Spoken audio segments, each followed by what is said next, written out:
Hi, this is Paz from Pictures, Nose and Words, and today I will be going through my countdown of the studio albums of American rockers Van Halen. These were part of the Holy Trinity when I was growing up. There was Van Halen, AC/DC and Iron Maiden. There was three of us in a gang of Grebs when we were at school. I used to be into Iron Maiden, one of my friends into Van Halen, one of my friends was into AC/DC. We used to swap albums and stuff like that. So got a bit of history of Van Halen. Can't deny that I was heavily into the David Lee Roth era, but we'll get on to that. So without further ado, I've got a few to get through. So we'll start off with my least favourite and then go into my number one. This might be is it going to be controversial? I don't know, maybe. We'll start off with my least favourite one, and this is probably no surprise, and that is Van Halen 3, which is the only album they did with Gary Cherone from Extreme. It was just awful. I remember saving up some money because I didn't have a lot of money at the time. I can't remember, it was late 90s or something like that. I thought it was good. This, new singer, new lease of life, big fan of Eddie. Let's give it a whirl, and I've never been so disappointed. It was just not memorable at all. Guitar was boring, vocals were boring. It just wasn't a very good album at all. I haven't even got any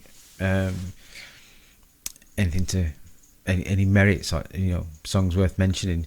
There's a couple of videos made, but I just couldn't listen to it. The band that I loved growing up just wasn't there anymore. It wasn't what I wanted, so I didn't really listen to it. I have tried to listen to it since. No, I did have the CD, but I don't have it with me now. I think I did get car booted. I hated it that much. I don't usually do that. I don't throw my albums away. I think I did get car booted. Yeah, not very good. I'd avoid it at all costs. So next on my list is let me get the dates right for this. 1982's Diver Down, which is I think a low point in the David Lee Roth era.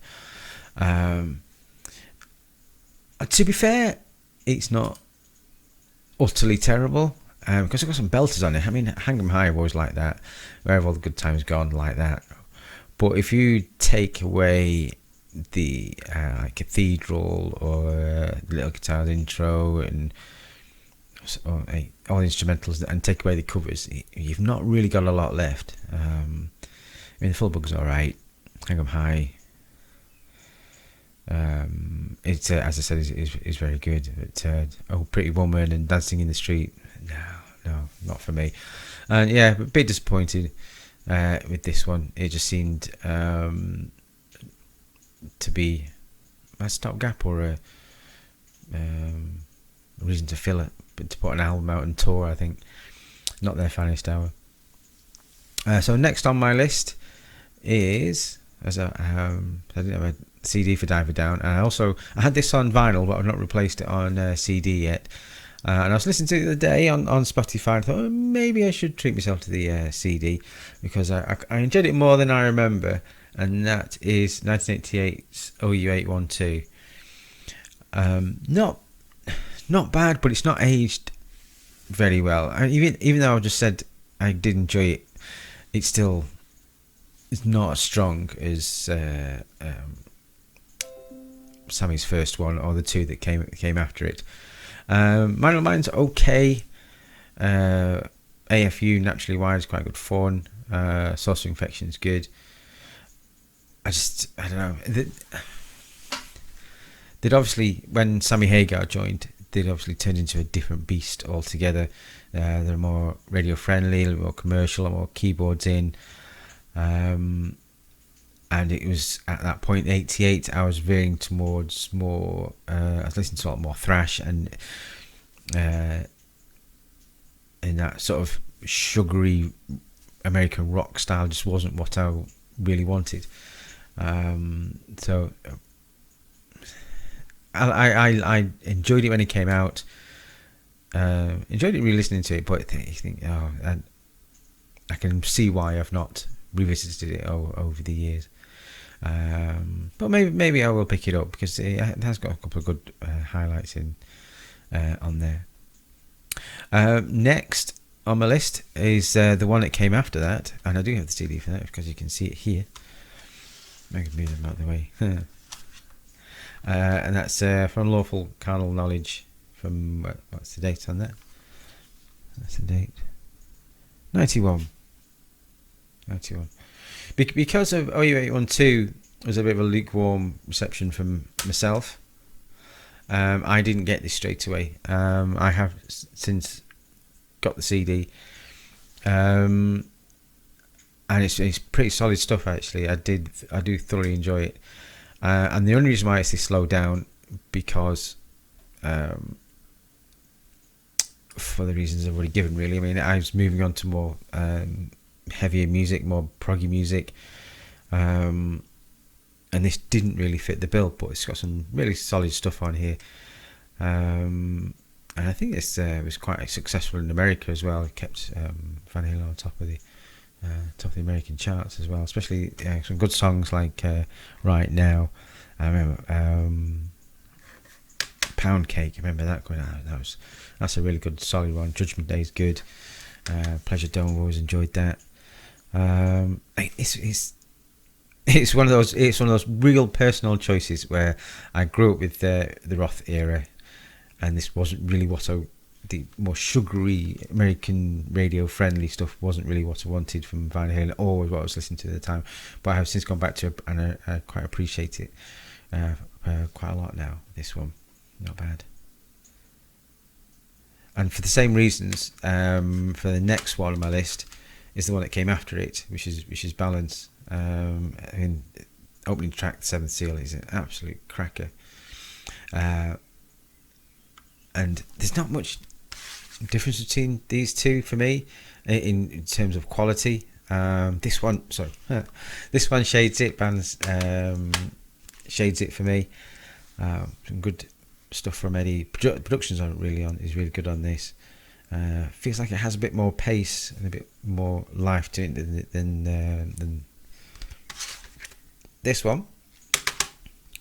But why so low down? It's just they've got a lot of quality in the back catalogue of Van Halen, and it's just a taste sort of thing. And I've been on a lot of Van Halen videos, and some people just don't like David Roth, and they love Sammy Hagar era Van Halen, and I can see why. It is full of quality. It's just from a taste point of view, it's just not what I want from Van Halen, but still really enjoyable stuff. I can give this one a listen if you can. Really good. So next one on the list was a difficult list to put together, and I'm disappointed that it's so low down because I enjoyed the hell out of it when it came out. Excuse me.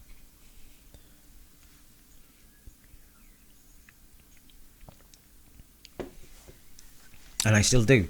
I still listen to it quite a lot, just why it beats three of the Sammy Hagar ones really, and that's the latest one, A Different Kind of Truth, from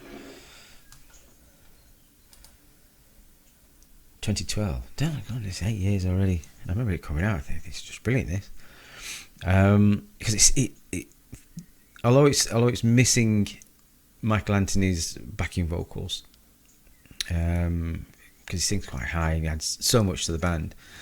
Even though it's missing that, I still think the songs have got a David Roth swagger to them. I mean, unfortunately it opens with Tattoo, which is one of the worst Van Halen songs I think I've ever heard. But it kicks in then into She's the Woman, which I think was also on the Warner Brother demos they originally did back in the 70s. And as soon as that hit, I thought, right, I was back there. I was back into my David Roth era Van Halen, and from there it didn't really let up for almost the rest of the album. You and Your Blues is solid. Chinatown, what an amazing song that is. Blood and Fire, strong. Bullethead, it's fantastic. As is, it's fantastic. Honey Baby Sweetie Doll, fantastic. Trouble with Never, solid. Outer Space, excellent. Stay Frosty is like a new version of Ice Cream Man. It's just so much fun to listen to. That David Roth sounds great. I've seen him live videos of it in from 2012 and later. It doesn't sound good at all, but I think he does a really good job on here.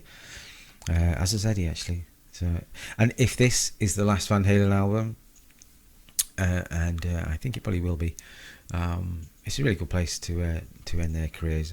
For me, ending on a high note, finishing what they started. Great stuff. I heard that. I think if you want some David Roth swagger, with a lot of fun, I think they managed to capture whatever they had back in the late 70s and early 80s. Next on the list is 5150 from 1986. Surprised I haven't put this so low down. I thought it might have put it a little bit higher, and on another day it might well do go a bit higher, but anyway, I'll explain. I love this. This is the album to get when it came out. I thought it was tremendous, but some bits haven't lasted that long, hasn't lasted that well, sorry. But I think, in my opinion, Sammy Hagar was a great fit for Van Halen, even though they ended up moving away from the sort of gutter rock that I loved. I thought Sammy Hagar was great, and that, especially if you've not heard the first Montrose album with Sammy Hagar on vocals, he's incredible. What an amazing singer. Good songwriter as well. Deserves every merit. He's probably a little bit underrated as well, Sammy Hagar, because he sort of does a lot of the American rock, kind of middle of the road type stuff. It's not really my cup of tea, but say the first Montrose album, try and give that a spin. That's really good. Songs like Good Enough, which is just a David Roth tune, down to a T. That Why Can't This Be Love, solid. Get Up, fantastic. Dreams, if I hear that again, I think it'll be day too soon. Best of Both Worlds, I enjoyed that. 5150, the title track, is really good, really great riffing on there from Eddie, and Inside, which I've always liked the groove on that one. Yeah, really solid stuff. Some really good, strong ideas on here. But with their Dreams and Summer Nights, sorry, those two are alright. Solid stuff. I think Sammy Hagar sounds great on it as well. And also interesting, I'm going to put this out there, and hopefully somebody will correct me if I'm wrong. I think this seems like to be the first album where they changed their production slightly, because Eddie was always, for the most part, with a couple of exceptions, always had rhythm guitar on one side, or just panned, left or right, depending on how you got your headphones on. This is the first time where his guitars are panned left and right. So there was a slight change to the production on it, and I think it worked. It's just a shame that from here, I think my taste changed from this album. I'm still into this album, but from here, from '86, obviously, you get a lot more thrash coming out. I discovered Megadeth, and that's where we started parting ways. But I've always kept my finger on the pulse of Van Halen. Anyway, next on the list, and I know this is top of some people's lists. It is, what's the year? 81's Fair Warning. Now, I have some issues with this. However, the highlights on here, for me, is worth putting in at least at Van Halen's top 5, or in the top 5 albums. The first 5 songs on here are top drawer. Mean Street, what an amazing opening that is. Dirty Movies, Sinner's Swing, Hear About It Later, and Unchained. I still get chills from Unchained, one of those few riffs that even after listening to it for 30 odd years, whatever, 4 years. It still it still gives me chills. I mean, it's such a simple riff to play as well. Not well, you can work it out and play it, and I'm sure we can master it as well as Eddie. But one of the best Van Halen songs it's in my top 5 of all time. However, after that, it goes downhill very quickly. The last 4 songs are, for me, a little bit of a waste of time. Push Comes to Shove, it's alright. So This Is Love, I don't know, I think it's a bit of a waste of time. Sunday Afternoon in the Park, it seems like a 2-minute filler they decided to do, as is One Foot Out the Door. We've got another 15 minutes to fill in. Let's just throw some stuff at the wall and see what happens. But the first 5 songs, I think, are enough to elevate it. This hat in their top 5. Unchained, Mean Street, check those 2 out. 2 best ones on there. And now to the top 4.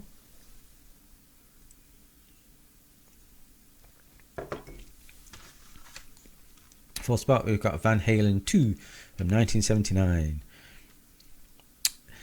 Now, it was a long time since till I got into that Van Halen 2, and I think I've finally worked it out, and it wasn't that long ago.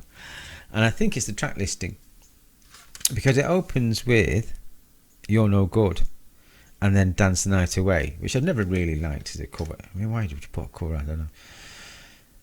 But I think they're going for the same vibe as the debut album with Running with the Devil, which is sort of a slow to mid-tempo groove nodder type of song.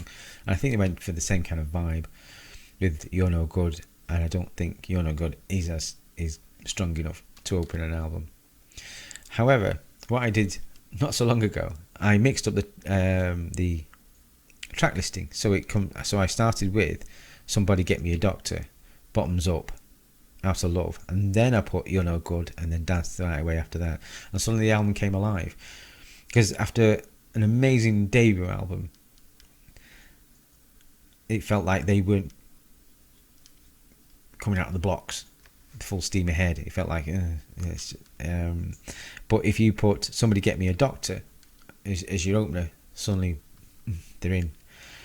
They grab your attention. And I've always thought the first 3 songs of any album needs to grab you, so you can listen to the rest of them. And this didn't. So I always struggled getting past Dancing the Night Away, because I usually got bored after that. But swap them around. Good thing about CDs, or MP3s, put me in the order you want. But so Somebody Get Me a Doctor, and then Bottoms Up for the first 2. That'll grab anyone's attention. Side 2 is pretty good. Light Up the Sky is really good. It's a bit of a rewrite of Atomic Punk, if I remember rightly. Spanish Fly is really good. DOA is really good. And last 2 are okay, but this is Van Halen sounding really good. When it's on top 4 Van Halen 2s, it's damn fine. Right, next, top 3. Third. And that is the famous, can you see that? 1984, from 1984 probably. Can't see it because of the light. Can you see that? Great cover art on that.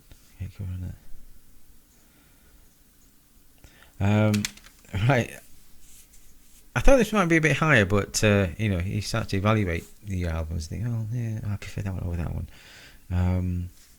Only 9 songs, mind you.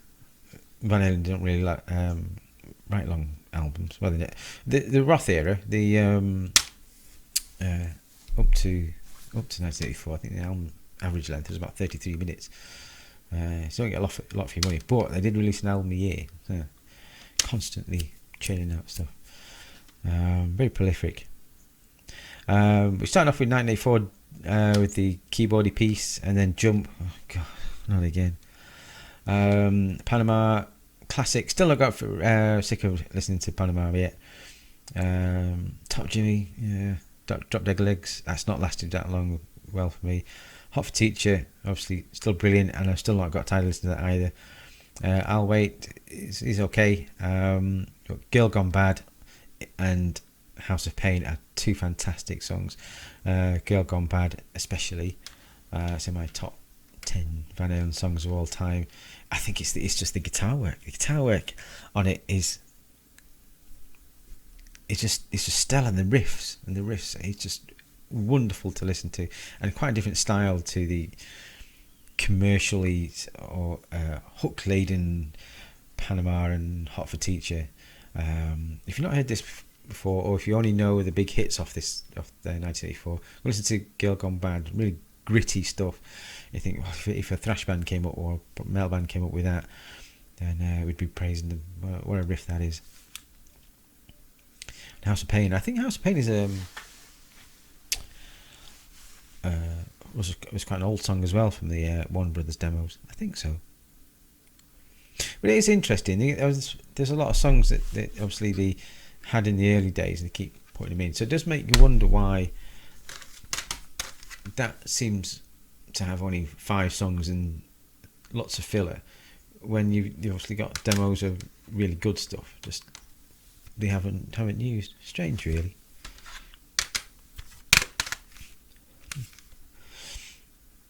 Incidentally, Top Jimmy and Drop Dead Legs utilise the stereo guitars ready.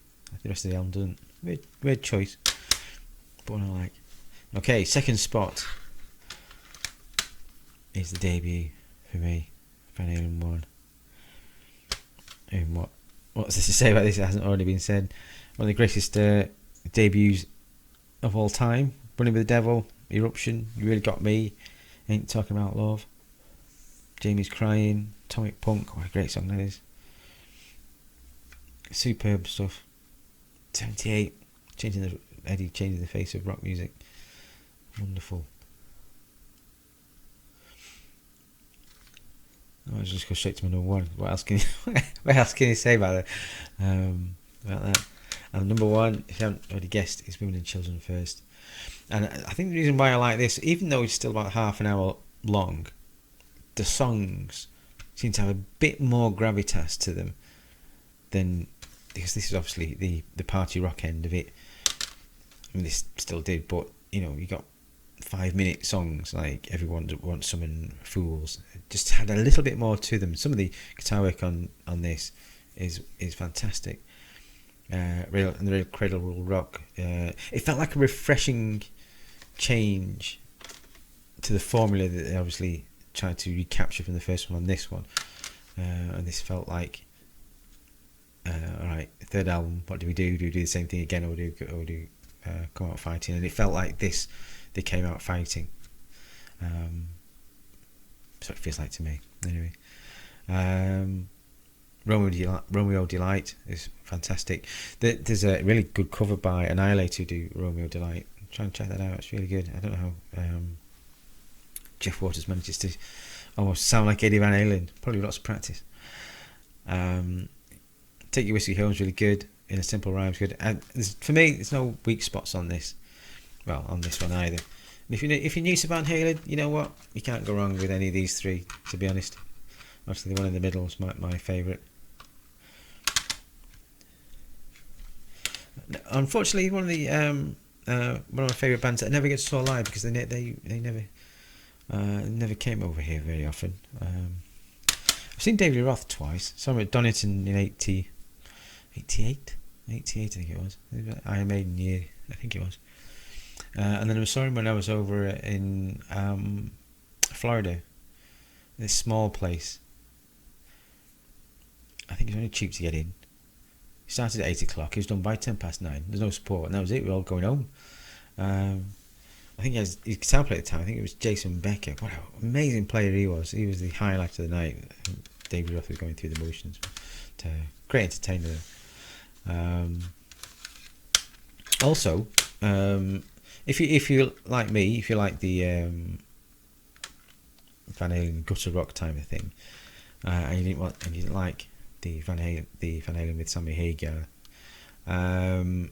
it's worth checking out David Lee Roth's first solo album, Eat 'Em and Smile, because that does feel like a classic Van Halen album.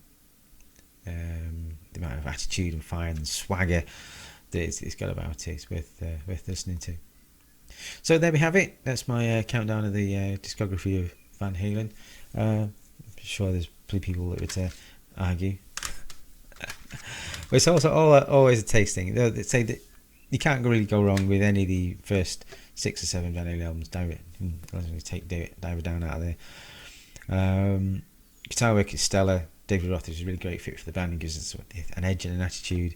And also, one thing I was going to mention, nearly forgot.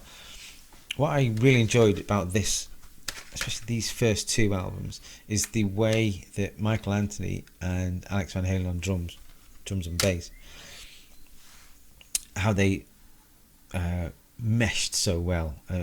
It wasn't Michael Anthony playing a bass line, which he thought might fit in. He's really syncopated with what Alex is doing, and is that a lost art? Possibly. Don't hear it that often, but if you listen to Eddie's doing his thing, and the rhythm is so solid behind it, because Michael and Alex are in tandem so tightly. It's a joy to listen to. And I noticed more say on these 2.